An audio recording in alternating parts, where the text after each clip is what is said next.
Yo, what is going on, guys? Welcome to the video, and today I'm going to be talking about the Xbox rumors that we've gotten, and I also want to talk about the PlayStation State of Play that we had about a week ago.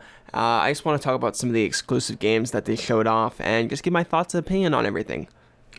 The first piece of information that I want to talk about is the Xbox rumors that have been going around. So I feel like this is really good for Xbox just because Xbox, I feel like for the last couple of years has been slowly trying to move away from being a console manufacturer and trying to promote Game Pass and trying to get Game Pass onto other consoles. And I feel like Xbox is trying to be more of a publisher now than a console manufacturer. So I feel like this is a really good play for them, especially if they're just focused on making more money.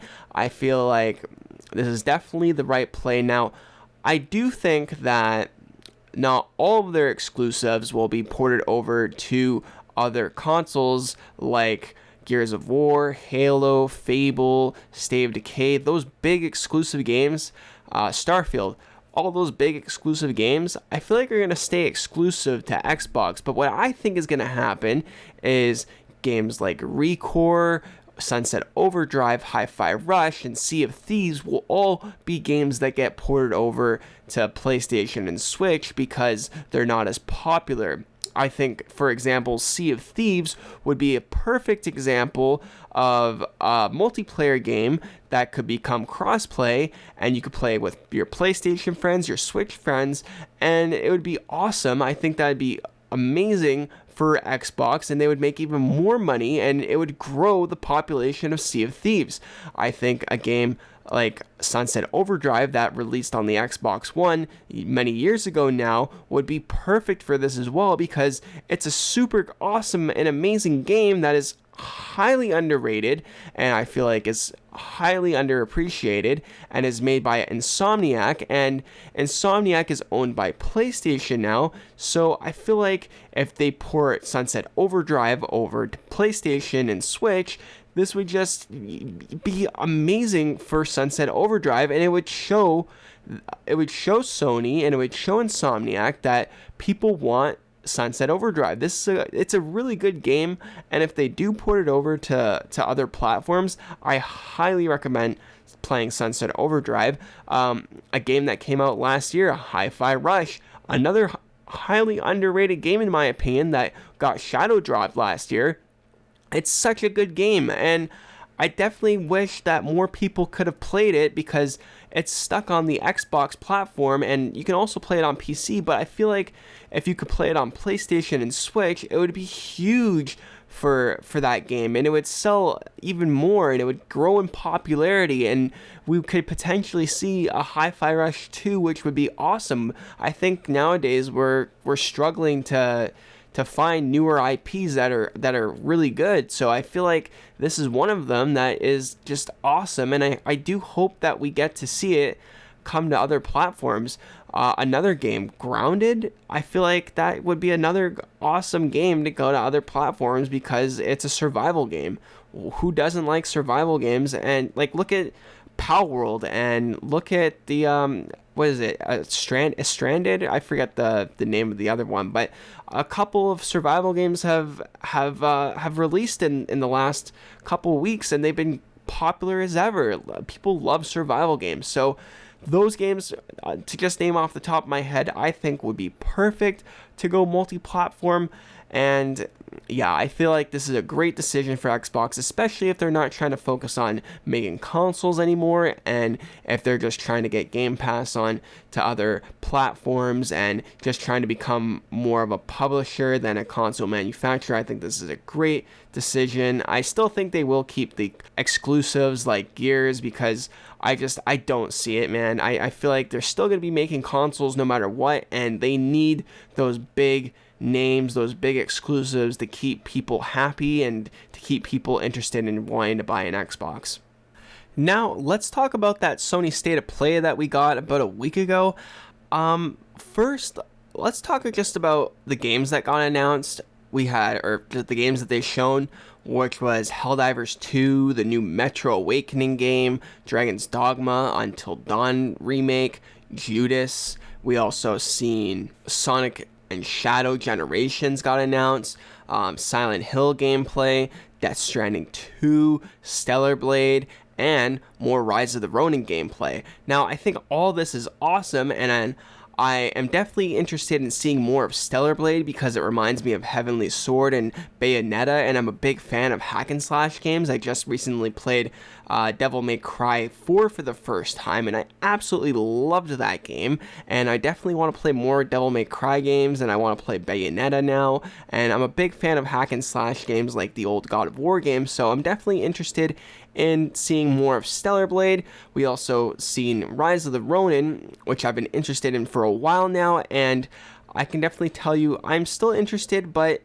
I am kind of skeptical because I know it's made by the makers of Nioh. I'm just afraid that the game is going to be more Souls-like than action-adventure, and I'm kind of hoping that it's more of an open-world action-adventure game like Ghost of Tsushima was, and not more Dark Souls, not more like a Sekiro. So I'm still probably going to play it if it is like a Souls-like game, but my expectations were that it was going to be more of an action-adventure game, but the gameplay kind of looks Souls-like, so it reminds me a lot of Nioh, so we'll see.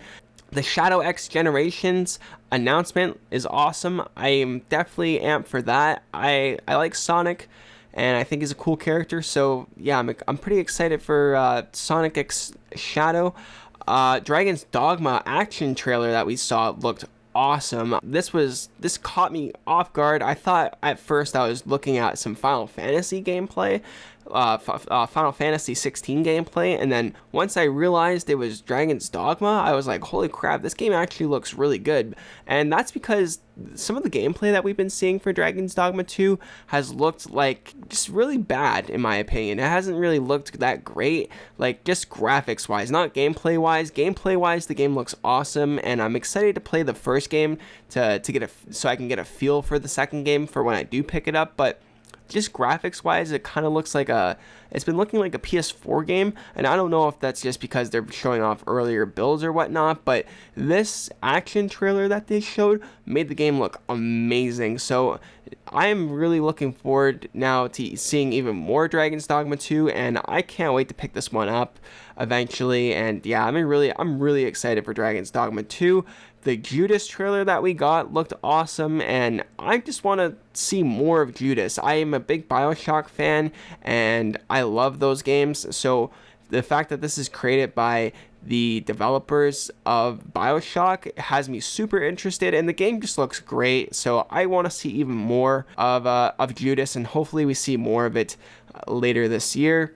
The Metro Awakening reveal trailer looked awesome. I recently just sold my VR headset, and I don't know if this is going to be for like the Quest or if it's just a PSVR 2 exclusive game, but Metro Awakening looks awesome, and I really like those games. I really enjoyed Exodus a lot, so I might be potentially picking up a PSVR 2 in the near future because a lot of the VR games recently have been looking really good, and VR has definitely been stepping it up lately, and I definitely see myself playing some of these games. And last but not least, let's talk about Helldivers 2. Yeah, Helldivers 2, it looks good, it looks interesting. I definitely would be interested in playing it with my friends, and my friends were also interested in Helldivers 2, and the fact that it's not a full price game, it's not a full $80, that's the full price where I am. I live in Canada, so the fact that it's only like $40-$50 here is definitely appealing, and so far it looks pretty good. I definitely want to see more of it, and I want to see what it scores for reviews. But overall, yeah, it looks pretty cool. It looks like a good, fun multiplayer game to play with friends, and hopefully it's good, because I miss having multiplayer games to play like Borderlands and Ghost Recon Wildlands are just a couple of games that I can name off the top of my head, and Dying Light is another one. I just miss having fun co-op games to play with my friends, so I feel like if Helldivers 2 is good, that'll be awesome, and I'll definitely give it a go with my boys. All right, so those are the games that we saw, and those are my opinions on the games that were shown. But I just want to give a little bit of a critique here with Sony. I think all those games are great.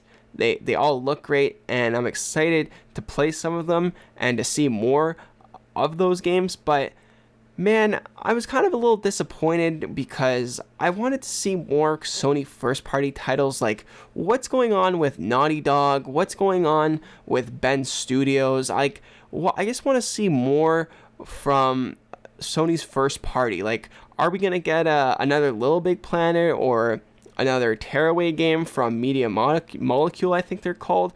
Like, what's going on with all these other first party developers? Like, there's some developers that we haven't seen anything from in a while, like Blue Point Games, for example. They have been doing a great job at remaking games like Demon Souls, but are they gonna start making their original IP? Are they gonna start making their own exclusive? Like, what's going on with that? Like, what's happening with these first party titles? I just want to see more, and hopefully we get to hear more about those games in spring or early summer, because I'm a little worried for Sony's first party for their first party games, because I know they were focusing on making live service games for a while now, and it seems like they're starting to dial it back a bit with the live service games. We just recently heard that The Last of Us and that live service, the Factions, got canceled, and we haven't really heard much about their other live service games other than Helldivers 2, I think, is going to be live service. But yeah, I don't care for live service games, and so I hope we get to hear more about their single player games soon. I'm a little worried, but overall, I'm excited for what we've seen. I could go on and talk about the first party games that I'm interested in, but yeah, I guess I really hope we get an update on those eventually.